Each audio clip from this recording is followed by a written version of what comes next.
মূৰৰ ওপৰতে ৰ'দটো লৈ মেলি ময়ো আজি ওলাই আহিছোঁ মানে এতিয়া চিনেমা চাওঁ বুলি। কিয়নো নতুনকৈ এটা চিনেমা হল নিৰ্মাণ কৰিছে নাৰায়ণপুৰ অঞ্চলতে। সেইকাৰণে মই আহিছোঁ আজি বিদুৰভাই চাওঁ বুলি।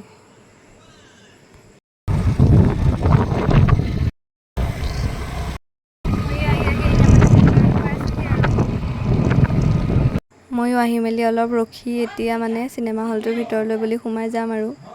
এতিয়া মই চিনেমা হলটোৰ ভিতৰলৈ বুলি সোমাই আহিছোঁ আৰু। এয়া হৈছে মানে চিনেমা হলটোৰ ভিতৰৰ দৃশ্য।